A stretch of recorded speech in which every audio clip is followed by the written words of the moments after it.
So what we are seeing, Lasha, is that the MOU, which has now Yeah. been signed, so it's signed by President Trump, it's signed by the president of Iran. So we actually have now the detailed text, and both sides agree on exactly the wording.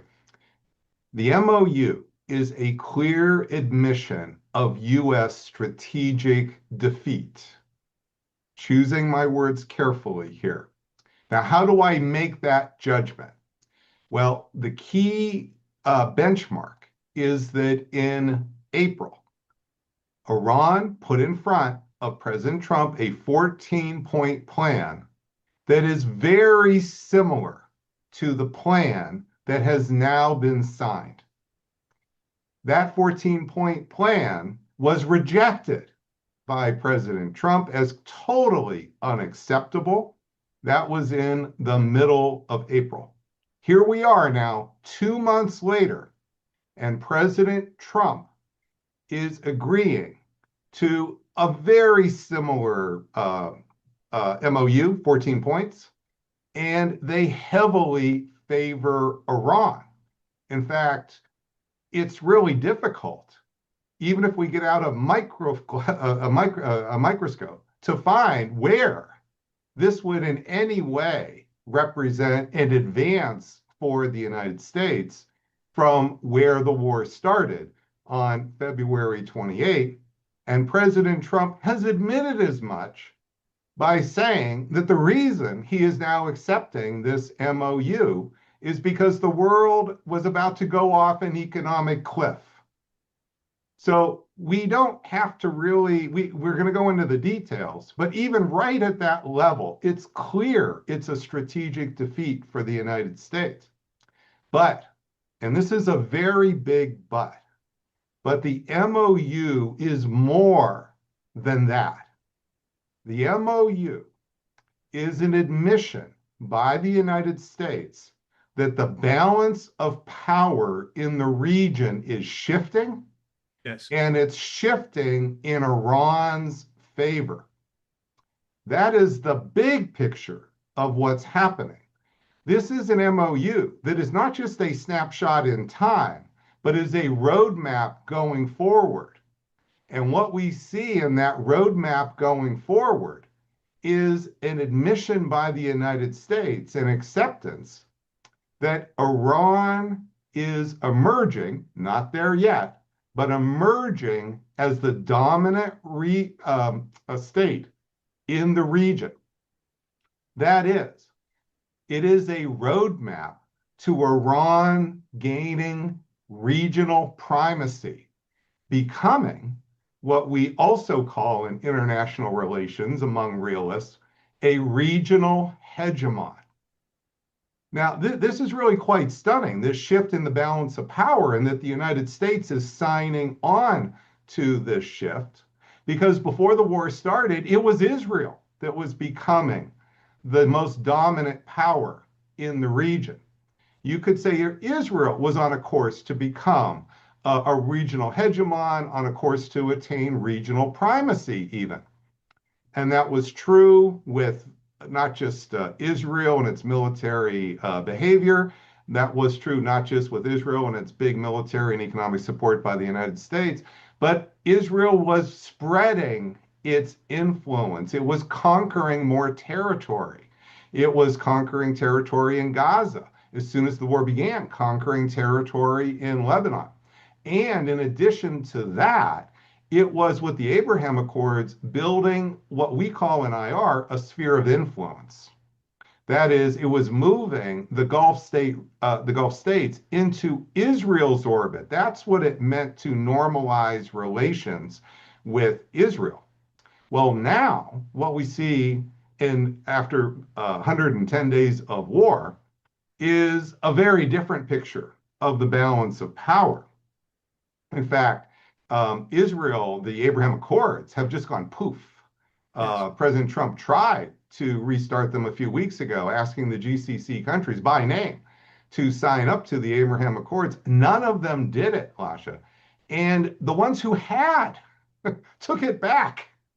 So that's a really, that right there is, but if we look at the MOU, The MOU is an admission by the United States of this new trajectory and rising trajectory of Iran. The MOU, right on the second article, is calling Iran a sovereign country whose territory should not be attacked. Well, it used to be that we would call Iran in the United States, maybe not everybody, of course, but people like Donald Trump, a rogue state. That was the meaning they were a terrorist state, meaning you could attack them because they deserved it, given behavior, dot, dot, dot. Well, this right away is normalizing Iran just right off the bat. Then, if we go further into the MOU, we see in one of the key clauses talking about how the Strait of Hormuz will be managed, that Iran is promising it will not charge fees, tolls, for 60 days. But only, the word only is in front of 60 days, which means there's going to come a day 61. And what happens on day 61 with that word only means fees. And this is extremely important because this is an admission by the United States of the control that Iran has now, and it is admitting will have going forward. It's not just realists talking in abstract terms about Iran's control. This is literally what the text is about in that. And then further, if we go to, and now I know I'm taking a bit out of order, but I think it's important to talk about this in power terms.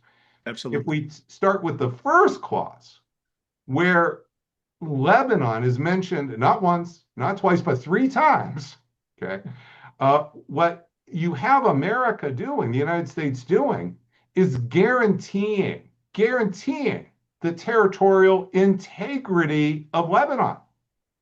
Now, what does that mean? That means the military containment and therefore eviction of Israel from that territory. So these words, we can say, well, words don't have a lot of meaning and dot, dot, dot.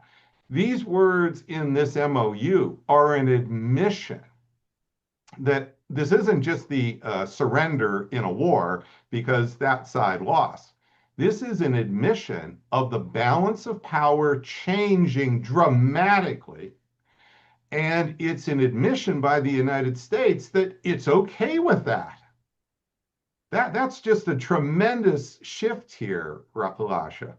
Now, it's also important to understand that you're a realist. Realists recognize when you have power trajectories like this that I'm describing, a rising power, especially abruptly rising power, a precipitously declining power, Israel.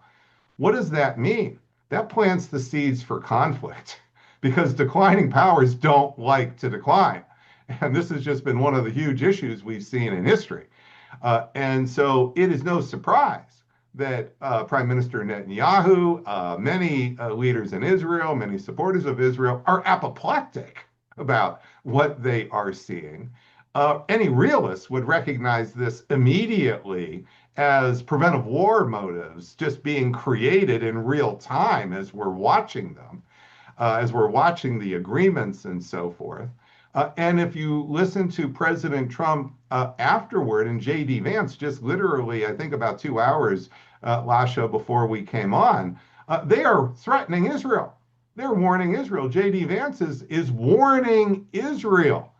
You better pay attention to what Trump is telling you to do, which means cool it in Lebanon or else. Now, that kind of talk, Lasha, that is the kind of talk President Trump used to have with the supreme leader. You see, I mean, in Iran. Exactly. So this is not the norm in any way whatsoever.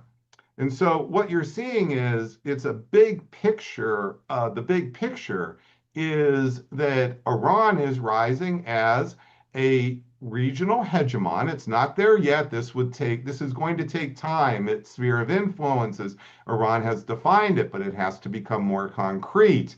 There's the control of Hormuz has to become more concrete. All of that, of course, has to play out but not over the next 10 years, not over the next 20 years, not in like the lifetime of our kids.